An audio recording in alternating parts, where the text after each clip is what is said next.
Mr. Speaker, sir, I am grateful to the honorable members who have taken part in this discussion on the demand for land revenue department and made useful suggestions.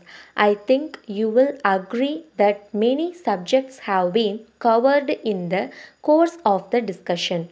I will try to reply to as many points as possible. First of all, I would like to take up the question of land reforms.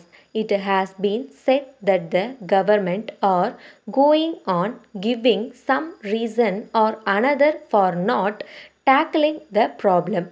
I submit that the government have begun to deal with this problem and they are doing their best in that direction. Honorable members are aware that we have passed many pieces of legislation so far as this matter is concerned.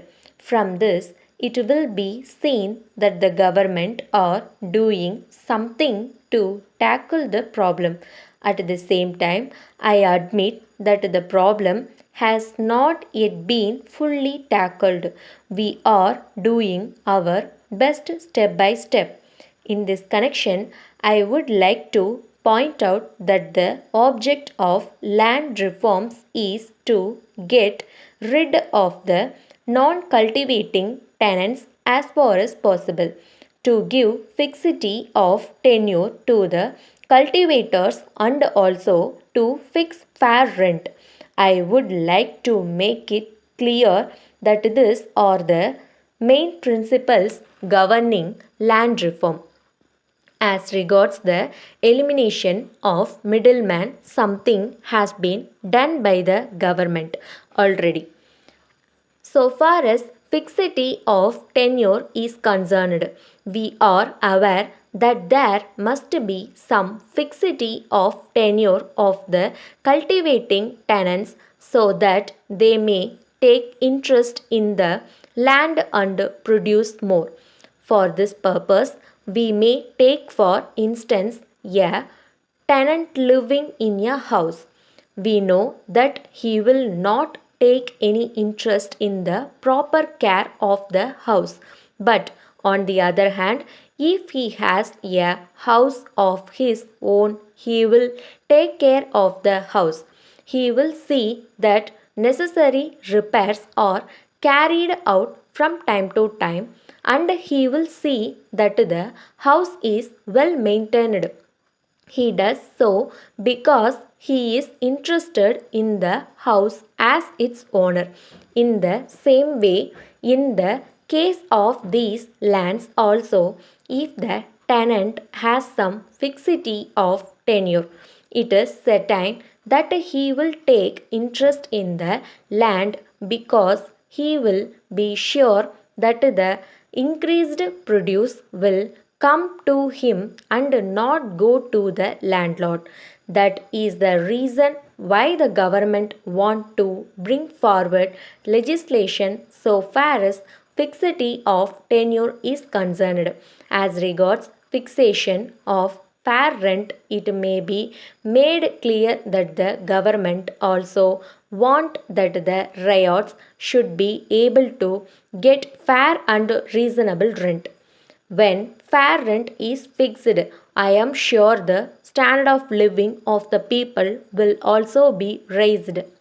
From this point of view, also, we think that fixation of fair rent is necessary. Then there was a good deal of criticism about the revenue administration. There is no doubt that there may be some defects here and there, that nothing should be done to remedy the defects. I do realize that we must tone up the administration, but at the same time, I would plead that we require time for this purpose. We are taking steps in that direction. The Revenue Recognition Committee has submitted its report, and as soon as the report is examined fully, steps to tone up the administration will be taken by the government. Letter from Giri and Sons, Madurai, to Mrs. Damodran and Company, Chennai. Dear Sirs, we are much obliged to you for the prompt consignment of the goods that we asked for.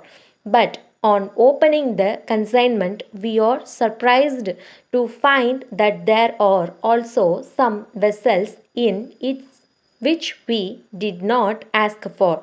We think that they are intended for some other customer of yours and that they were sent to us by some mistake. We shall be glad to forward them to the proper person if you are kind enough to let us know his address as early as possible. Or, if you so desire, we shall send them back to you. We await your instruction in regard to this matter. We enclose a check towards the cost of the consignment sent by you. We shall be thankful if you acknowledge receipt of it immediately. We take this opportunity to inform you that we are in need of some more goods and we shall send an order for them as soon as possible. At present, we require some gas stoves and electric automatic coffee filters which are in great demand here. If you will be able to supply them and if you also quote their prices, we shall let you know the exact quantity of the goods that we require. We hope you will send the information at an early date. We await your reply. Yours faithfully.